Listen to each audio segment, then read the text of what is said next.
Okay, and we are live, but you all know the drill. We gotta let the stream breathe here just for a few minutes. Make sure it's nice and stable, not minutes, seconds. I think we're good. We got green check marks. Welcome in, everybody, to the Huddle Up podcast, presented as always by Mile High Huddle and powered by Overtime Media. I'm your host, Chad Jensen, and with me, as always, is my partner in crime, my fellow football priest, whose name I am not going to botch this time. You know him, you love him. He is Zack Kelberman. Zack, today, man, it was so nice being able to wake up and know that the entire day, the entire slate of the morning and the afternoon and all the way into the evening was replete with nothing but football. I haven't moved from this chair. I've been locked in this position looking at my TV for the last, 7 hours now. So it's been great. It's been kind of weird, though, too, watching these games with no fans. It's like a lot of preseason vibes. Then you tell yourself, this is regular season week 1. There's always that mystique about opening day, and it just seems a little weird this year with no fans and cutouts in the stands and artificial noise. Regardless, though, like we've been saying since March, I'm just happy it's football, Chad. I'm just happy it's football season. Yep, it's back. You know, we maintained optimism that we would get NFL football this fall. And, you know, we were grateful to the football gods that they opened the way and vanquished that nasty bug. We'll call it CV. Everybody knows it's the word that shall go unmentioned on this podcast. But, gang, we have a great show planned for you tonight. Not only are we going to find out what's on your mind, we're going to talk a little bit about this slate of games from Thursday night through today, all the different AFC West implications that came out of the Chiefs, Chargers, and of course the Raiders games. But really, tonight's show is all about our guest. Here in just a few seconds, few minutes, we're bringing on the Mad Fanatic. I'm sure most of you know full well who the Mad Fanatic is and are familiar with his music, but he just dropped a new album on Friday called The Mad King, and we can't wait to get his thoughts on today's topics, AFC West, get his take on Drew Lock. I think those of you who heard his first single might kind of have an idea what his thoughts are on Drew Lock, but we'll get down into the nitty-gritty with the Mad Fanatic and bring him on here in just a couple of seconds. First, though, really quick matters of business, gang. Make sure you head on over to sportsbetting.com and use sportsbetting.com for all of your sports betting needs. The NFL is firing up today. It's a reality. It's here. No positive tests from the word that shall go unmentioned, that nasty bug. So far, so good. It seems like it's smooth sailing. So we're going to have football for the next 16 weeks. Football God's willing. So make sure you're using sportsbetting.com to fulfill all of your sports betting needs. Also, make sure, gang, you're following the podcast on Twitter. Pretty easy, at Huddle Up Pod. While you're at it, at Mile High Huddle, you check those 2 boxes, follow those 2 accounts. You won't miss anything as it relates to the podcast or breaking Broncos news and analysis. Just a really quick reminder, head over to huddleuppod.com, get your swag on, get yourself a hat, get yourself a t-shirt, a hoodie. If you're not in a position to do those things, each and every one of you can do these 3 things. Subscribe, like, and if you really love what we're bringing to the table for you here on the daily, make sure you share this out there and help Mile High Huddle and the Huddle Up podcast continue to grow and reach new, like-minded fans just like you. Drew Lock, dog, that's my quarterback. Let's go! Drew Lock, dog, that's my quarterback. That's my QB. Drew Lock, dog, that's my quarterback. That's my guy. Drew Lock, dog, that's my quarterback. That boy Drew got the cannon, you see his arm is legit. Favorite QB's his man, and I'm saying that off the rip. You see his swag on G-Eazy, I seen him rapping in Jeezy. I put on low-key, I'm feeling bad for the DBs. Don't forget he could move, that he could throw on the run. Pop smoke with the woo, that's a fully loaded gun. Got that Elway zip, he gon' get it to him quick. You gon' break it for Landis by trying to get a pick. Go ahead and sleep if you want him, but you gon' ring the alarm. Buzz Lightyear pointing to that thing on his arm. Got superior court, honorable Judge Judy. More than 12 angry men that's gon' be mad when they losing. Question numbers absurd, so they better not try. I know you heard Colin said that he's the next pop guy.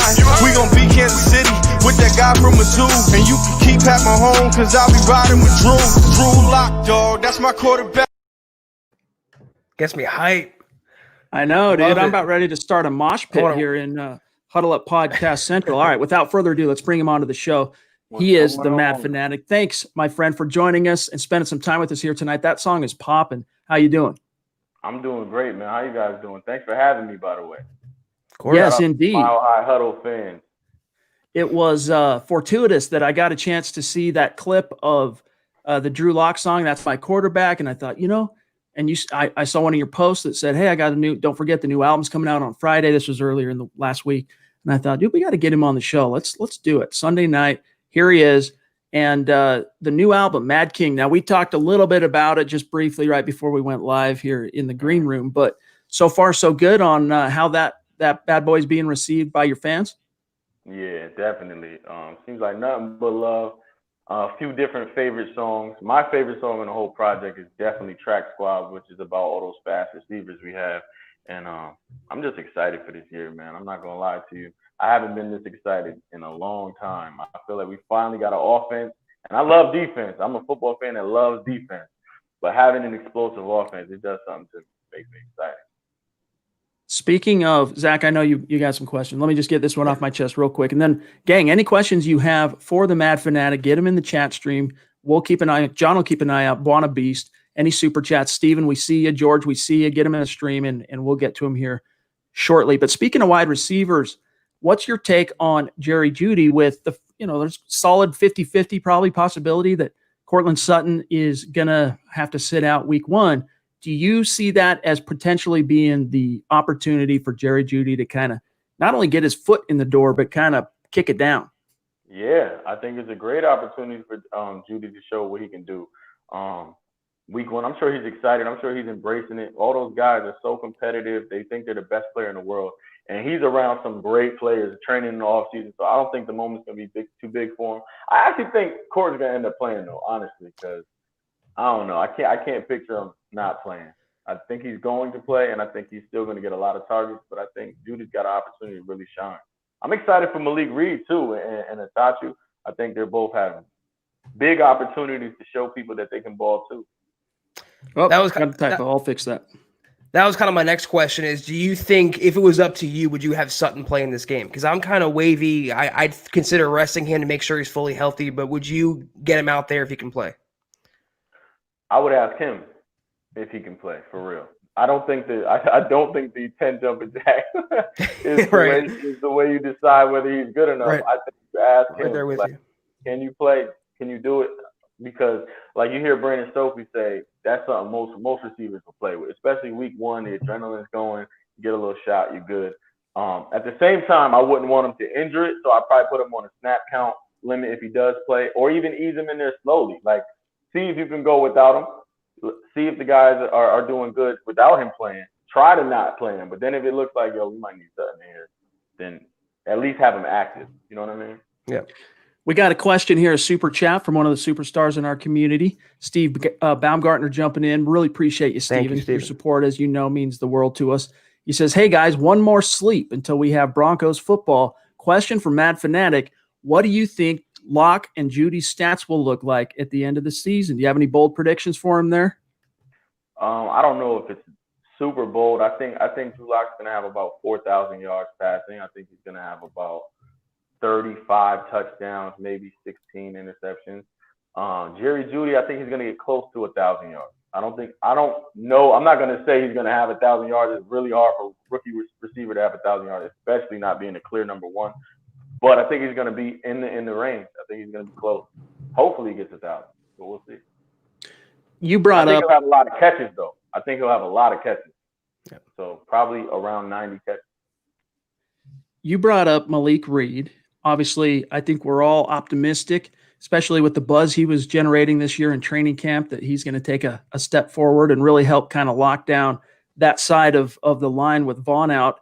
But as you've probably read some of the headlines, the Denver Broncos have been calling some free agent edge rushers, including the likes of Clay Matthews, including the likes of Cameron Wake. There are a few others out there, one of which joins Von Miller and Cameron Wake as the only active player over 100 career sacks, and that's Terrell Suggs. Do you have a preference? Do you think the Broncos should look for a proven guy to kind of come in and be kind of that veteran experience, or just roll with the young dudes? Me personally, even if they brought some guy in, they need to. I'd bring him in for kind of cheap, so he's not coming in like I'm entitled to this spot. I want to see those guys get their opportunities, man. Honestly, because I look at guys like Sizzle. To me, it's borderline washed. All of them, like everybody on the list is borderline washed. At best, they're gonna give you 6 sacks. Malik Reed might come out there and get double-digit sacks. You know, like he's been impressing Vaughn for years. in preseason. And you look at guys like Shaq Barrett who sit behind Vaughn. You got to understand, Vaughn is one of them pass rushers that's not stingy with knowledge. He'll tell other teams little tricks to the trade. You know what I mean? So you're learning from Vaughn for a few years. You're training like Von Miller. You're sitting there waiting for your opportunity. You look at Shaq Barrett sitting behind Vaughn, and then he goes and leads the league in sacks. You know what I mean? I feel like Malik Reed could be that guy. He can just, oh my God, where did this guy come from? And he's like, he's sitting behind Von Miller. He's not going to get a lot of opportunities, but he might be amazing. So I'm hoping. What I would do is I would go with the young guys, and then if they show that they're not generating a passer, then you bring somebody else.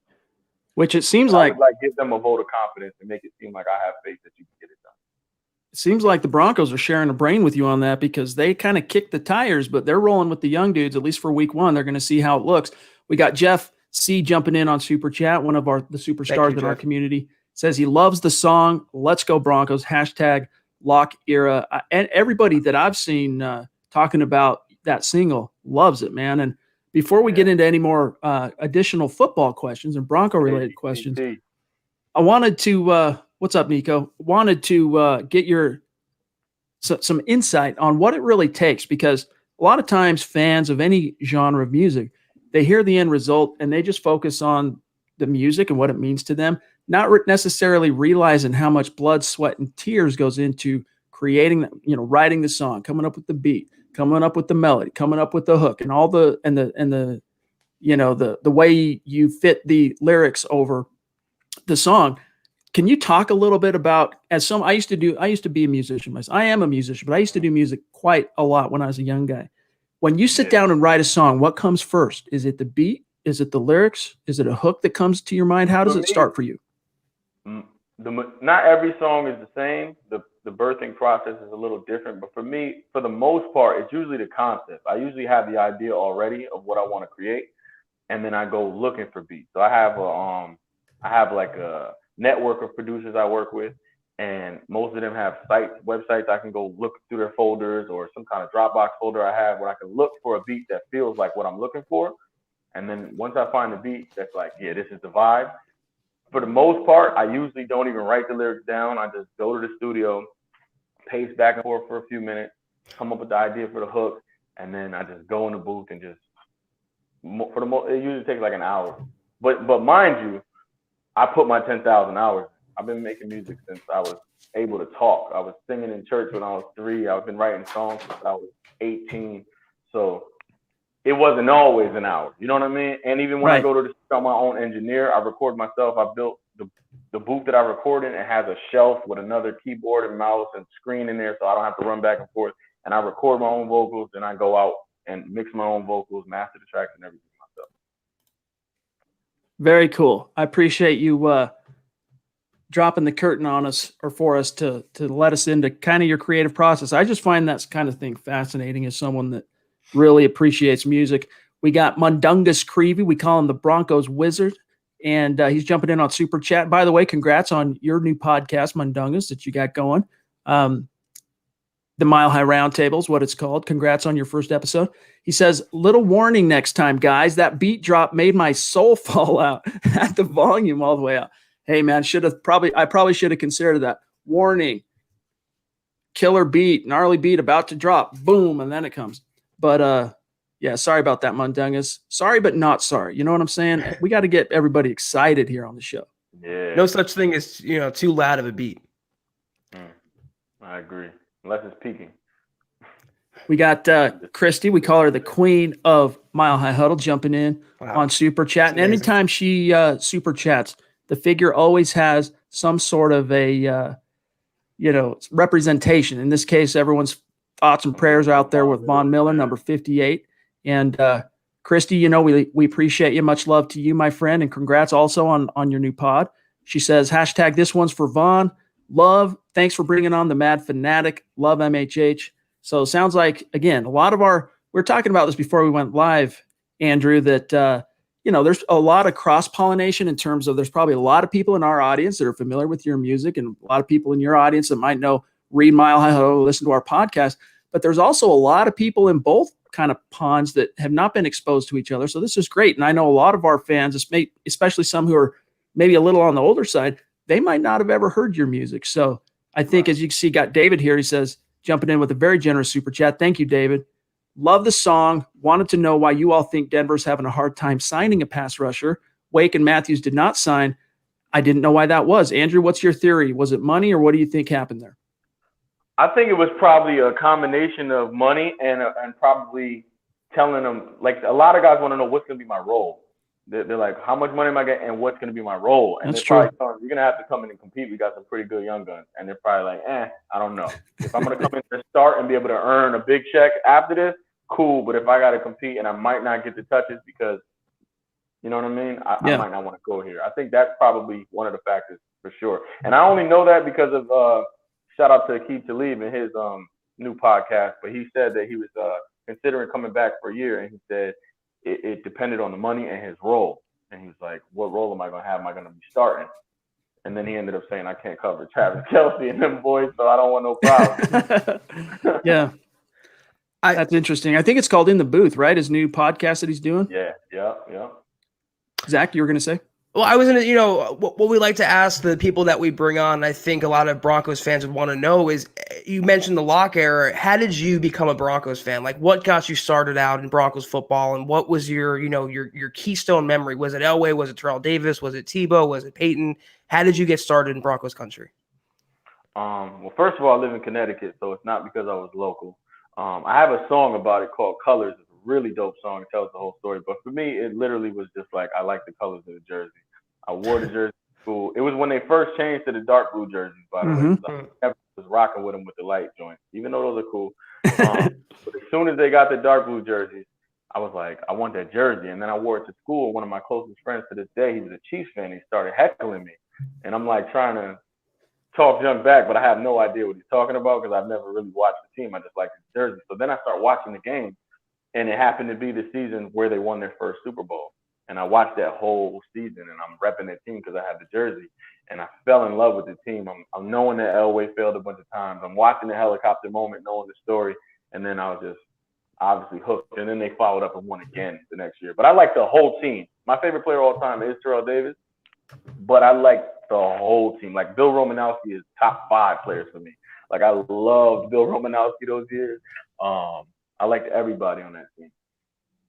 Rod Smith, I'm friends with Rod Smith now. That was a pretty fortuitous year to pick being a Broncos fan, because that really was a whirlwind. Wasn't it? It was the best year ever, man. And I'm a Mets fan and I'm a Suns fan. So for me, it was like, as I was watching sports, I've never watched any one of my teams actually win a championship. I don't even really claim the Suns now, though. Now I'm a crew hopper when it comes to basketball. I just rock with whoever's good. John, I think you were mentioning that there are people asking how to. Of course, we're gonna plug how to find the Mad Fanatics music, but since people are asking, you can find it on all streaming services, right? Yeah, yep. You can just Google the Mad Fanatic or YouTube it, or go to your Apple Music, Spotify, Tidal, wherever you listen to music. Right, the Mad Fanatic. You'll find all 8 of my Broncos albums. Amazon as well. Amazon Music. Yeah, Google Play, Amazon. Awesome. We got, go ahead and throw them up there, John. What's up, my guys? We got Mark Langley jumping in, one of our longtime listeners and pillar members of this community. Appreciate the generosity as always, Mark, and glad to have you in the stream, my friend. He says, what's up, my guys? What's up, Andrew Young? Longtime Bronco Gang member fan here. Longtime Bronco Gang member fan here. Tell G-Nice Langley I said, what's up? Hashtag football priest, hashtag huddle up pod. I told you so. Mad Fanatic, and keep repping. Love it. So there's one of our. I know who that is too, man. I know who that is. Shout out to you, man. What's good? How you been? Right on. Real quick, I want to grab this one from one of our very generous super chat from one of our superstars and an MHH Mount Rushmore member here, George Vandermark. Extremely generous, and he can't make it into every stream like he was able to when everything was shut down for a while there. So I guess, when he does make it into a stream, he likes to jump in from the top rope. So thank you, George. We love you, my friend. That means everything to us, and hope everything's good on your end. He says, with my work hours, I only get to see Chad and Zach live one night per week. That being said, I'm jumping off the top rope and saying, let's go Broncos. All right. So Andrew, while we've got you here, just a couple more minutes. I know we got to cut you loose. How do you see Monday night playing out? Because as I was writing for milehighhuddle.com, our 3 keys to victory article, I was trying to decide really what my view was on the Tennessee Titans. Are they going to continue that really tough kind of we're just as comfortable on the road as we are at home type of mindset? And you can afford to have that mindset when your running back is Derrick Henry, by the way. Or was it fool's gold, and are we going to see them kind of revert back to the mean this year? What do you expect to see happen tomorrow night on Monday Night Football? Well, there's 2 things. Playing on the road this year doesn't present the same challenges as normal with crowds not being there.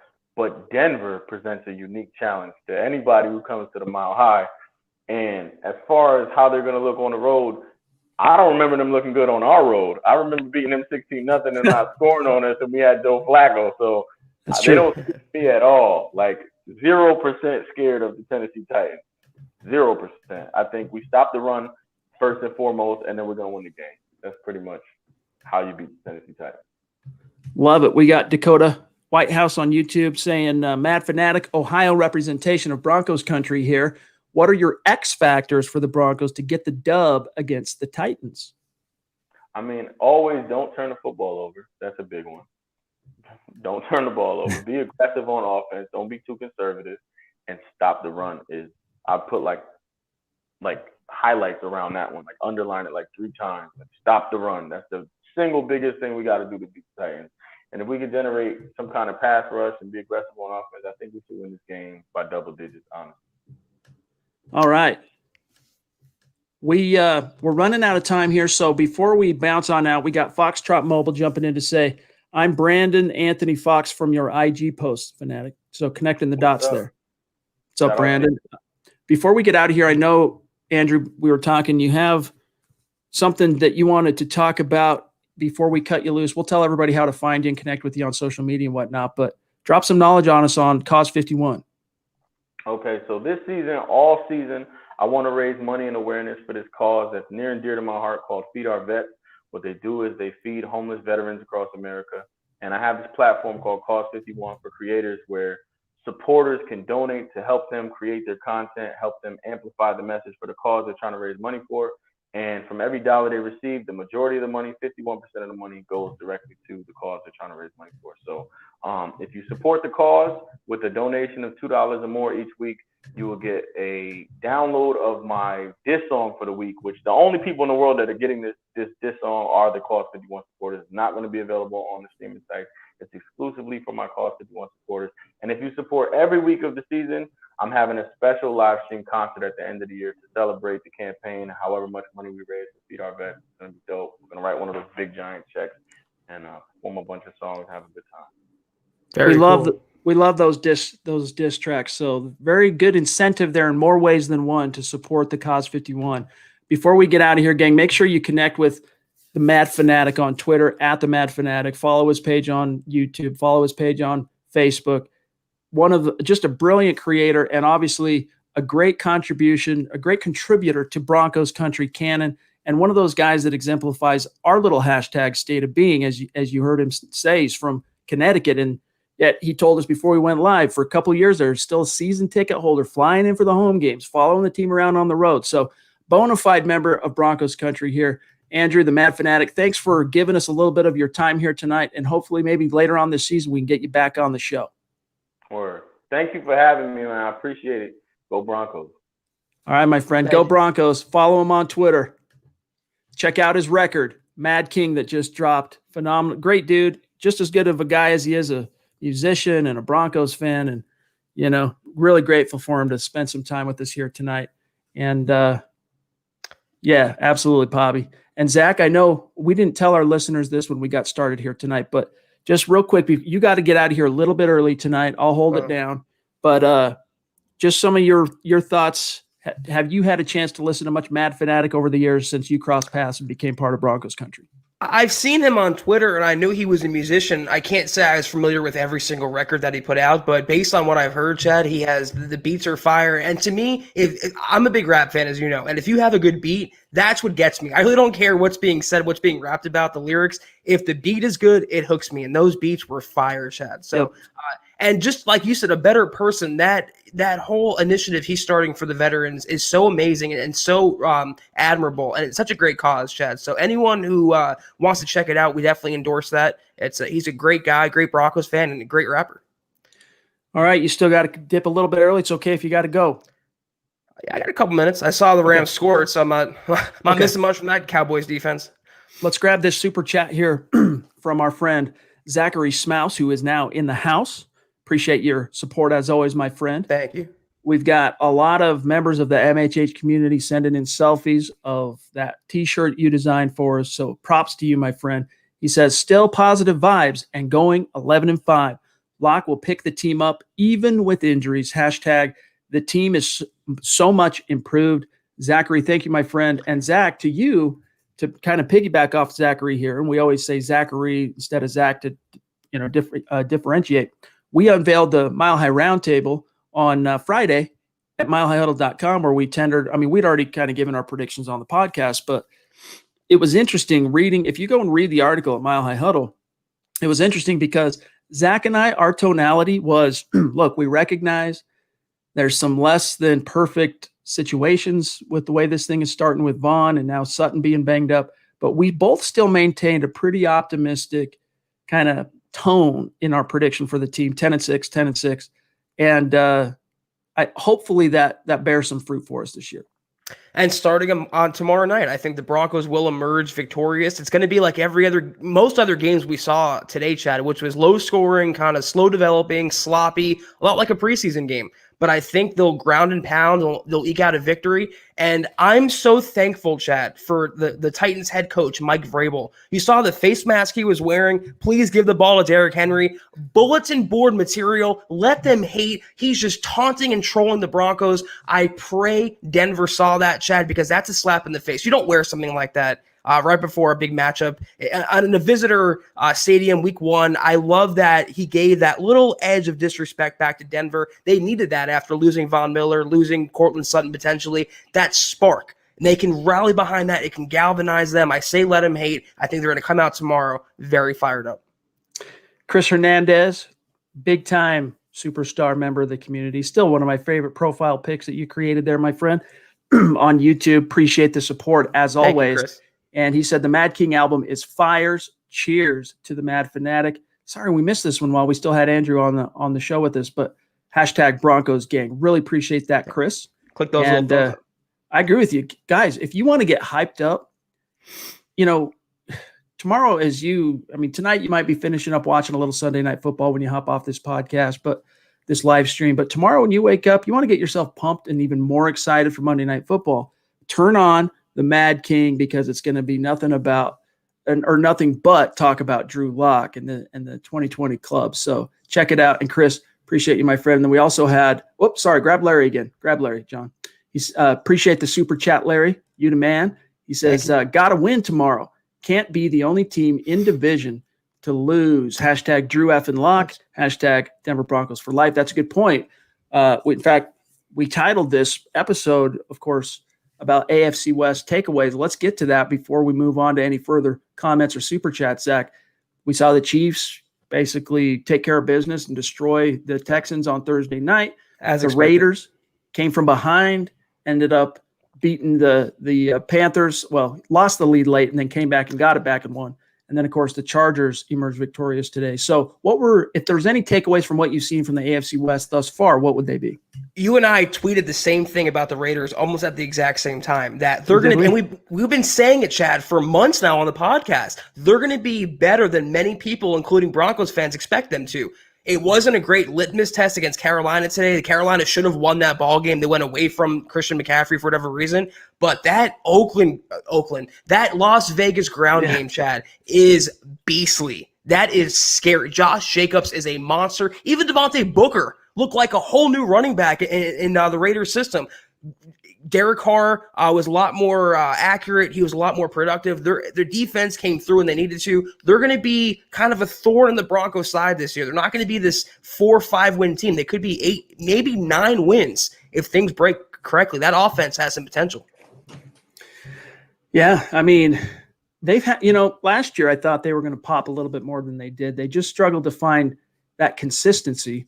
And a lot of times I think it's Derek Carr not necessarily being the greatest fit for the John Gruden scheme as the trigger man. Did I say David or Derek? Derek Carr? I always think I'm doing it. Anyway, but, he played pretty well today for the most part. And if he can somehow find a way to regain that 2016 version of himself, that could be a dangerous team. And I am not by any stretch making that a bold prediction. I'm not predicting the Raiders are going to be some team that destroys this year, but let's remember, the Broncos have split with the Raiders the last, 3-4 seasons now in a row for a reason. They are a tougher team than you give credit. It's just when the chips are down and the margin of error, they're one of those teams that more often than not in those situations, it wasn't today, they managed to come out on top, but in those situations, more often than not, they tend to self-sabotage and it all goes circling down the drain. But don't sleep on the Raiders.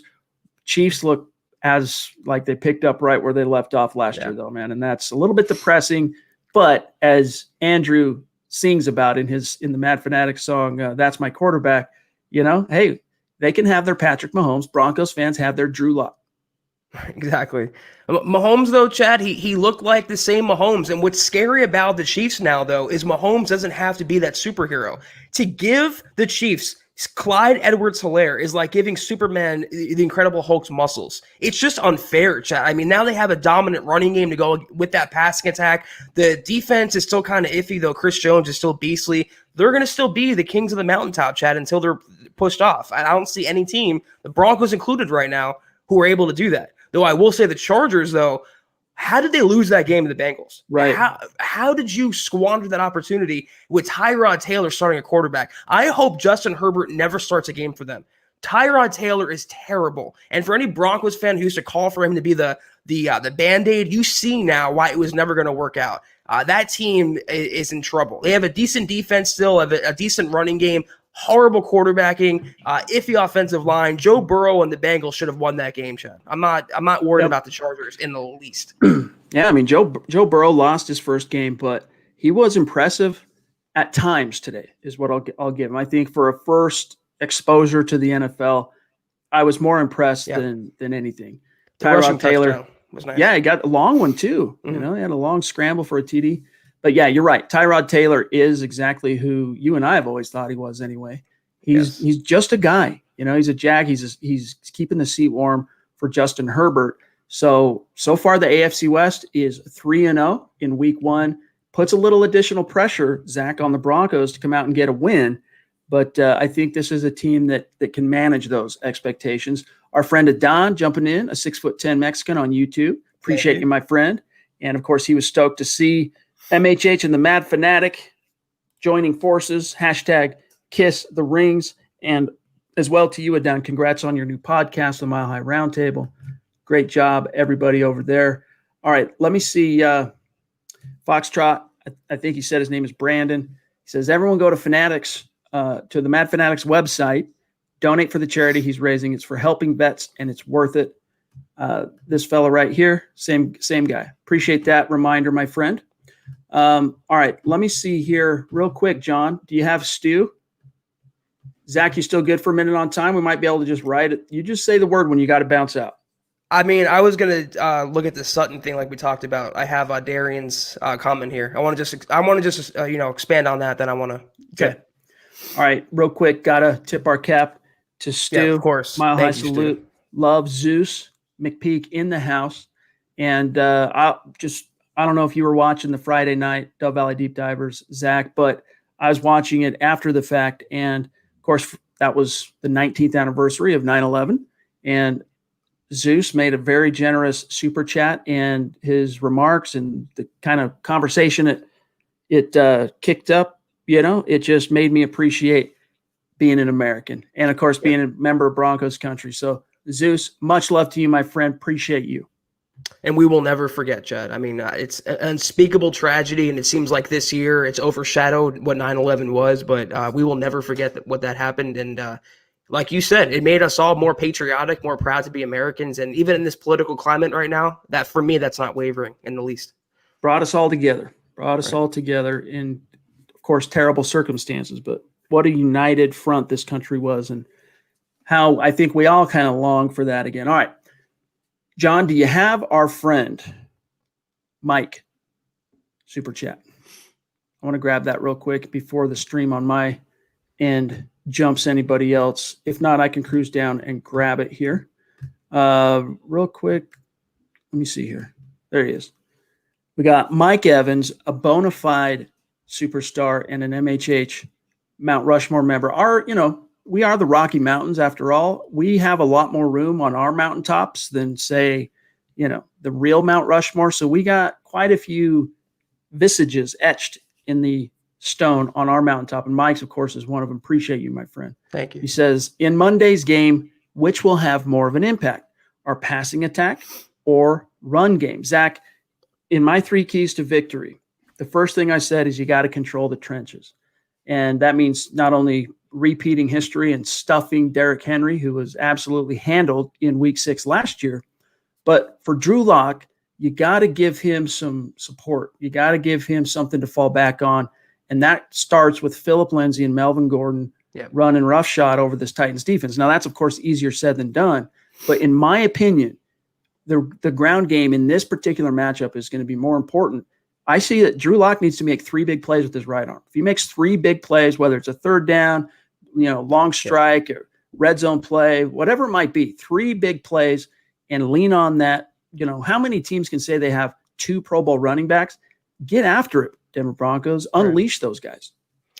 It's kind of a tricky question because they go hand in hand. The obvious answer is to say that the running game is the most crucial component now, with Sutton at less than 100%, losing Von Miller, going up against a smash mouth team in the Tennessee Titans.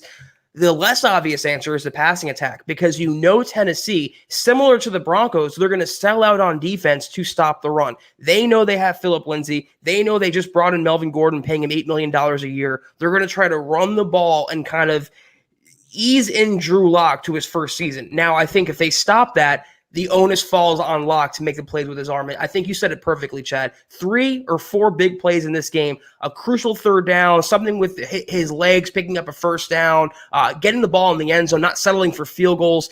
He's going to have to do something at some point in this game. I don't know if it's in the first quarter or the fourth quarter to advance the offense and to put them in a position for them to win. If that's moving him, if it's hitting, Jerry Jeudy on a long 20-yard crosser to set up McManus for a field goal attempt, that's one thing. But he has to make the plays where he's asked to make them. The running game is going to be the 1A plan, but Tennessee is going to sell out to stop them. And then the 1B is Drew Lock. And then they're going to say, same thing with the Broncos. We'll stop Derrick Henry. Can Ryan Tannehill beat us? Same thing for Denver. Well said. Well said, my friend. We got to grab this super chat. And again, thank you, Mike. Much love to you, my friend. Pobby in the house, getting back on her feet after that tussle with the bug that she'll go unmentioned. That's amazing. Thank you. And generous as she is wont to be. Pobby, we love you and appreciate you, and means a lot. Trust me, it really means a lot to us. Your contributions in the community, helping create the conversation and supporting what we do here at MHH, it really does mean a lot. She says, thanks for the Mad Fanatic. Good to see him. Love MHH and go Broncos. Zach, I got to say, Mundungus brought it up. I didn't really consider it, but I hope everyone, I hope no one had a stroke when all of a sudden we went from. So, if you love us, share it out there. Boom. All of a sudden the beat drops. I thought it was popping, dude. I thought it was cool, but hey, we have headphones in too, so it was pretty loud, but nothing that I listen to my music loud naturally in the gym and the car, so it's no big deal for me. All right, let me see here. John, I don't think we did get Royal. If you can grab him. All right, so Zach, before you get out of here, I know you got to get moving here soon. What do you expect to see? Well, let's grab this super, and then I'll ask you this question from Royal. Really appreciate your support, my friend. Means a lot. New name too, I believe. A newer name. We saw him, I think, last week once, and it's just means everything to us, man. Keep coming back and supporting the cause and participate in the conversation, and we love it. He says, quick thought. I guess this is a nice segue into what I was going to ask you anyway. If Sutton and KJ Hamler can't go, how do you guys feel going into tomorrow with Jerry Jeudy, Deshaun Hamilton, and Tim Patrick? Personally, I'm kind of curious to see Hamilton, given that he looked better with Drew, of course, referring to down the stretch last year. So a quick update. Thank you, Royal. We're going to break it down right now. So for those of you who missed it, there's a full injury report up at milehighhuddle.com. You can check it out after the podcast. But KJ Hamler is listed as questionable. But Vic Fangio basically made it sound like on Saturday that he's more on the doubtful side of questionable. But Sunday, I'm sure he's resting today. Tomorrow, he's probably going to be able to rest for basically the whole day, morning, afternoon, evening, until they have to make a decision. But if indeed Sutton, who's basically characterized as 50-50, if both he and Hamler are a no-go, how does that affect your outlook on the Broncos, and what does that mean for the game plan? I mean, what are we going to do? I mean, they have to roll with the punches and adjust to the injury situations. I don't think Hamler is going to play with that hamstring. They're not going to chance it, even though he's cutting at full speed now. Give him another week, make sure he's fully healthy. Sutton, I get the feeling, I'm not the biggest fan of it, but I think they're going to have him out there. At the very least, they're making this a mental gamesmanship with Tennessee, not declaring Sutton's status, leaving them open and wondering up until the game time, up until the inactives come out. If they don't play, though, you still have Jerry Jeudy, who's been as advertised in training camp, even for a rookie. You have Tim Patrick, who had solid chemistry with Drew Lock last year. And Deshaun Hamilton had a solid training camp this year. You have a tight end, Noah Fant. You have two good running backs. I mean, you can still survive, and he can still he can still be productive through the air without Sutton and Hamler. I'm not worried about Hamler. He wasn't going to be a 1,000-yard guy anyway. I'd prefer Sutton to be out there. I just don't want him to be aggravated further. I don't want that shoulder to be, weakened even more. I don't want anything to happen to him if they could just sacrifice the short term for the long haul. Yeah. I mean, I think if you're the coaches, you just got to trust him. If he says he's good, let him go out there and prove it. And if you see him alligator arm a pass, then pull him off the field and let him live to fight another day. What's he going to say, though? I mean, he's going to want to play. He's not going to say, "Oh, I don't want to play." He's not going to be like Juwan James, like, "I'm opting out. I don't care." Right. I agree. And but the problem is the coaches do have to walk a little bit of a razor's edge, because oftentimes players, it's like Fangio brought up, if he can do 10 jumping jacks, then I'll let him play. He said that kind of jokingly, but he was serious, because NFL coaches, they know that players will, especially young guys, will they'll sacrifice a lot to get out there on the field, and it's not always in theirs or the team's best interest if they really are compromised. It's like we talked about on Thursday night. They're warriors. They battle through. It really comes down to pain tolerance. And in that equation, depending on how high your pain tolerance is also going to affect, as you're injured, how effective you are. So if you can play injured and still maintain that effectiveness, then by all means, play, so long as it's not, as you said, Zach, compromising you further and costing you perhaps games down the road.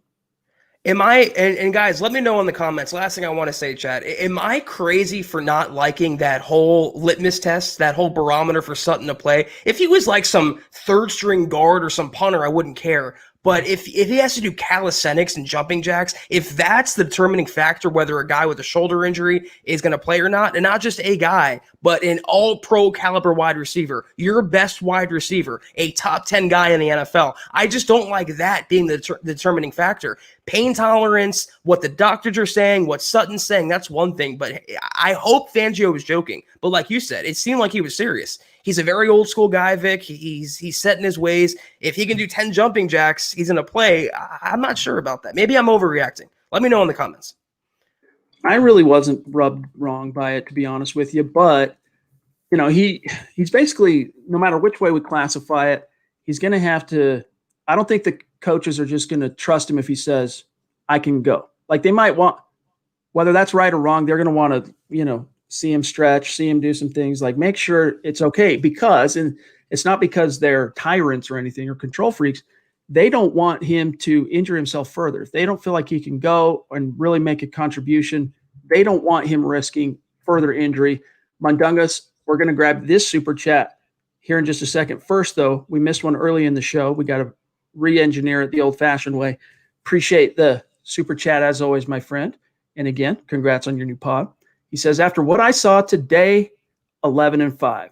We're off, then sing song, right? From Wizard of Oz. We're off to see the wizard, the wonderful Broncos wizard. It's my theme music. Do you like it? Hey, not bad, dude. But here's the thing. I'm not sure the Mad Fanatic would sign off on that. You know what I'm saying? Like, Wizard of Oz musicals, kind of faux pas, especially in comparison to Drew Lock. That's my quarterback. Now that was a track that was slapping, Zach, as the kids say today. It was, yeah, it was bumping, and the way he worked in the Jeezy line in there and showing Lock rapping on the bench, it was just loved it. All right, then we grab this one from our friend Mike, the Broncos wizard. Appreciate you. Thank you. He says Tom Brady found out that the grass is not always greener on the other side, and Zach, that was a game I watched from front to back today, and me too. You know, unlike Peyton Manning, who was able to start off his career with a new team with a dub, Broncos beat the Pittsburgh Steelers on opening night against, or in week 12, week 1 in 2012. Geez. But Tom Brady didn't get to follow suit. It looked like they might, at first, when they scored first, I was like, ooh, Brady's fired up. Like, geez, this might be like a, comeback to end all comebacks, but no, they easily got outdueled, just everything by New Orleans. But then again, Zach, it is really tough to win in that dome, and especially with these Saints, man, they're one of the contenders for a reason. Tampa Bay, yes, you got Tom Brady and you've got some weapons, but you got to be able to prove that you can win big games, and so far they've come up short, at least in their one opportunity. He's washed. We were saying that they might be like an 8-8, 9-17. They'll be, on the plus side of the win column, but Brady is not the same Brady as he was even 3 years ago. And that pick six that he threw, Chad, was one of the worst balls he's thrown in quite some time. And the game changed right there. They were really in it. And you kind of thought at the end they were coming back and it was typical Brady magic, but not against the Saints team. Not even in New Orleans, without a crowd, without that electric atmosphere, just too much to handle. That Bucs defense still susceptible. Brady is just not the quarterback that everyone thought he was going to be. And all the talk about Gronkowski, what did he do? It's still the O.J. Howard show there. So, I don't know. It doesn't do anything for me. I still think he's going to retire after this year, and he should have retired after last season. Zach, listen, gang. For those of you who question the fact that Zach covers the Dallas Cowboys as well as the Denver Broncos for one of his jobs, the fact that you got a Cowboys game going right now, their first of the season, and he has spent the first quarter entirely talking to you guys instead of diligently watching the game so that he can prepare his notes and have an article ready for after the game and all that stuff.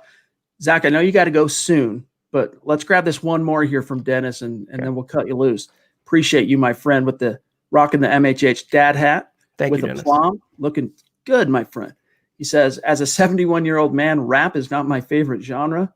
However, Mad Fanatic's song is pretty cool. Go Broncos, hashtag state of being, hashtag Denver Broncos for life.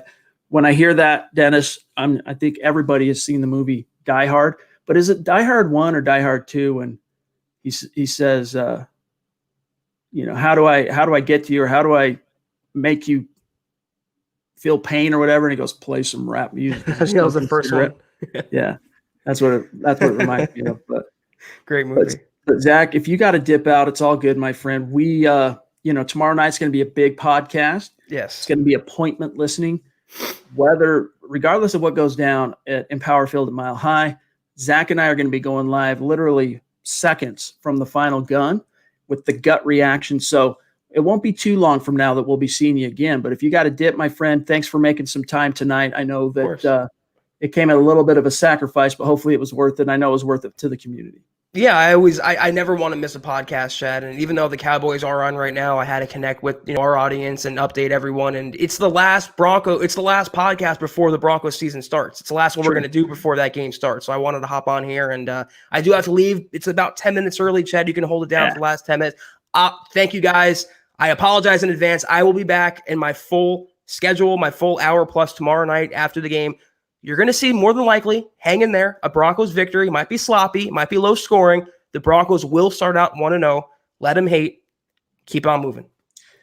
You're on the way out the door, thank you for Fly that. Fish Hunter. Appreciate the super chat. A name I don't recognize on super chat, so welcome and thank you. Hopefully we keep seeing you. He says, Zach, you are the truth. Last year we all drank the Flacco Kool-Aid at first, but you did not. That's including me. I was like trying to make orange-colored glasses out of Flacco.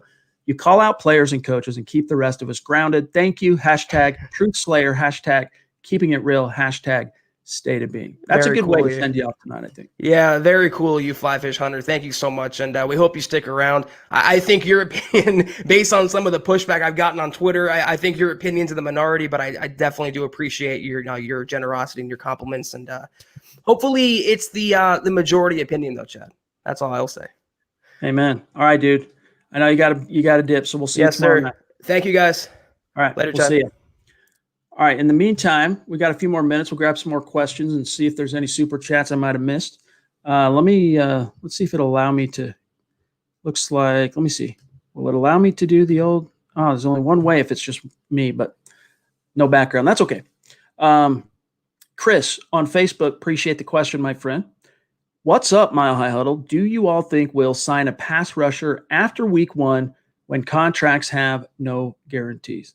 Look, I think there's a reason why the Broncos really quickly kicked the tires on Clay Matthews first and then Cameron Wake second. I do think that you'll see them bring in someone sooner rather than later, and it'll be after week 1. I'm still holding out that it's going to be T-Sizzle, Terrell Suggs. I mean, he's 37. Cameron Wake is 38.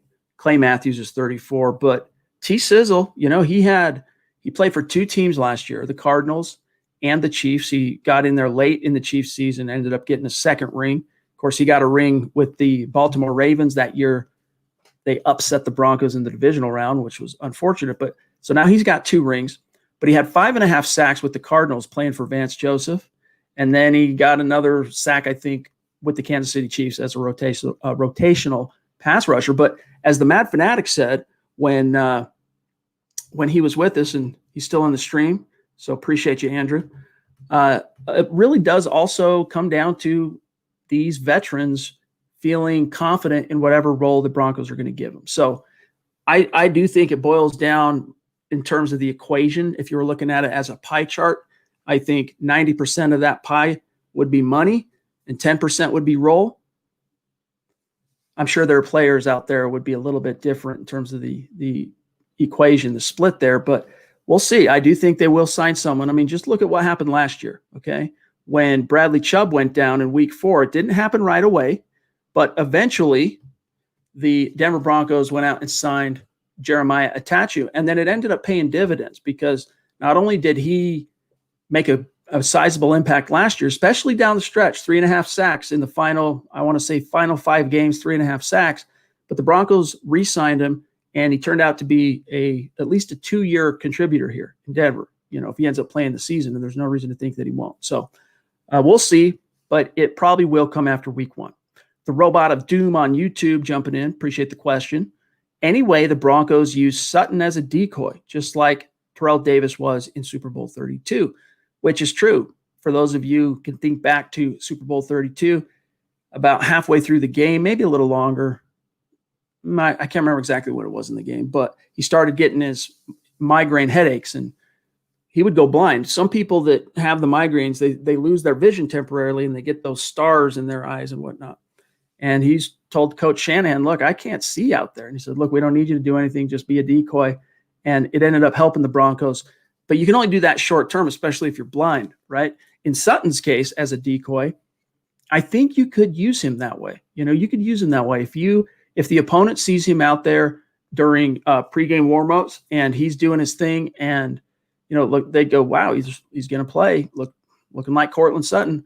They might sell out to some coverages, roll an additional safety early, give Jerry Jeudy some one-on-ones, give some additional room maybe to Noah Fant. It's possible. But Vic Fangio was kind of said it jokingly on Saturday about the jumping jacks. But I do think he's going to make him jump 10 jumping jacks, even to be a decoy. So we'll see. We'll see. But I hope he does play one way or another. Obviously, everyone hopes that he plays. George, appreciate you, my friend. And for what it's worth, gang, I've seen that. So last night I hopped on to watch on YouTube Mile High Insider's live stream. And on my phone, my YouTube app on my phone, the stream was being really glitchy and weird on YouTube, but then I'd be on Facebook or on Twitter and it would be solid. So I'm going to reach, and this is now, I think that either this for Huddle Up anyway, second stream in a row where there was some issues with YouTube. And so I'm going to reach out to StreamYard and see what's going on. Say, hey, why are we having some connectivity issues on YouTube? And maybe it's probably on YouTube side, to be honest with you, but I'm still going to reach out and find out what's going on there. All right, let me see here. Bear with me one sec. John, with a point here on YouTube with talking about Sutton and availability. Back in the day, they gave Shannon Sharp a shot in his leg just to get his you-know-what out there. So what's the deal, fellas? No pain, no gain. Come on, guys, you either play or opt out. John, I get what you're saying. Look, as we've talked about, like with regard to surgeries and with Vaughn getting access to, world-class medical treatments and approaches and medicines for players, anyone who knows an NFL player will tell you that those Toradol shots that they get access to at the beginning of the game, if they choose to take one, you feel no pain. And it gives guys a little bit of a lift. It gives guys a little bit of a rush. But the risk you run, yeah, you can say, John, hey, just take the shot, little cortisone as well, get him out there. You can say that, and maybe he'd make an impact. But what if he aggravates the injury? What if he makes it worse? And what he needs is instead rest. So that's a dilemma that the coaches have to solve. And that's why you really have to trust the player if he tells you he can go. And maybe just say, all right, well, like that's one thing Zach and I differ on is if Fangio says, all right, you say you can go, I want to protect you for the season. So prove it to me. Prove that you can do some jumping jacks, and we'll go ahead and suit you up and get you out there. So we'll see how it shakes out. For those of you who missed it, Henry Ruggs, he looked good early on in that game. 3 quick catches, 55 yards, and then he had a kind of a scary injury. But I don't know what the prognosis is, if he's going to miss more time or what the situation is there. But, yeah, Robot of Doom asking another question. I see that question here. Bear with me one second. The chat stream, John, I think it is affecting the chat as well, being a little bit slow. Mile High Beauty wants to know, did we ever sign that pass rusher from the Chicago Bears? He hasn't been signed yet, but the CV testing protocol is now 3 tests. So I'm trying to think. I want to say it was Friday that the report came out. Might have been Thursday. Let's say it was Thursday that the report came from Benjamin Albright that Isaiah Irving is in Denver and that he's got to pass through COVID. And once he passes through, once he passes through the test, he's going to be signed to the practice squad. So let's see, 1 day test and then 1 day test and then 2 days. So that'd be Saturday test. So today he would have to pass today and then wait 1 more day, I think. So if there's going to be movement on that front, if he is indeed going to land on the practice squad, I would expect that we're going to hear news of that. If not tonight, then in the morning. If you missed it on Twitter, John wants to know what we make of the Mike Rabel mask talking about Derrick Henry. It's a little, it's just bulletin board material. If you want to be honest, I think they got a little bold with how, that romp that Derrick Henry went on, basically middle of the season on, and just how dominant he was in the playoffs. I think they got a little big for their britches because the truth is this was something that Mile High Huddle's Trevor Judge pointed out in the Mile High Roundtable, and it's true. Traditionally, Derrick Henry, he kind of starts slow, but he ends with a bang. So as a running back who traditionally starts slow, maybe his head coach is trying to kind of, manifest some destiny and trying to kind of call his shot. But if the best predictor of future behavior is past behavior, well, then I would say that it's more likely that he's going to struggle early on. And all they did with that mask is give the Denver Broncos some bulletin board material.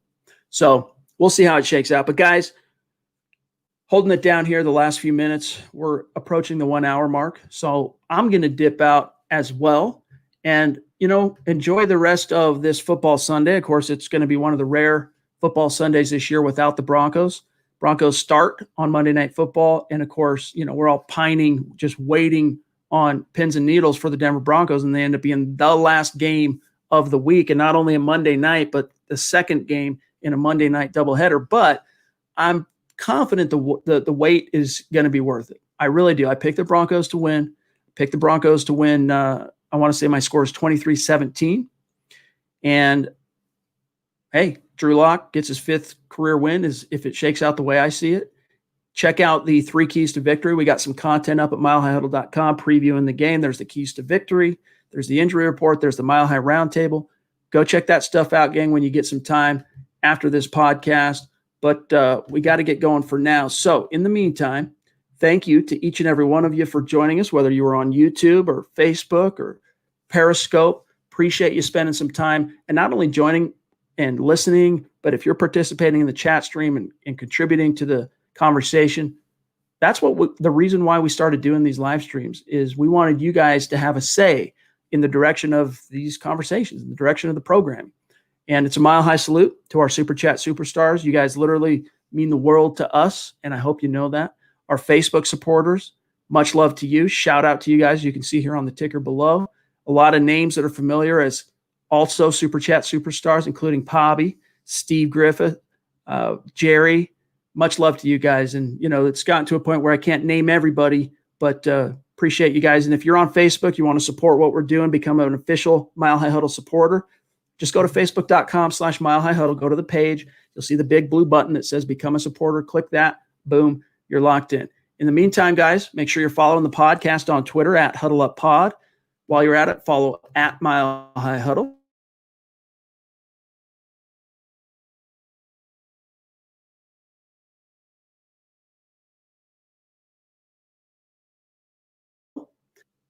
That was weird. Might be my computer. I don't know what's going on with my internet, but we'll get out of here. Mile High Huddle. You can find me on Twitter at Chad and Jensen. And then, of course, my partner, Zack Kelberman, at Kelberman NFL. And the producer, Buona Beast, at John K. MHH. We'll see you tomorrow night. It's not going to be at 6 o'clock like it usually is, right? Because the gut reaction is going to come immediately following Broncos Titans. So hopefully you guys are down to stay up a little bit late tomorrow night because the game's going to be late. And then the podcast is going to be a little bit late. But trust me, it's going to be fire whether they win or lose. We're predicting a win with this podcast here.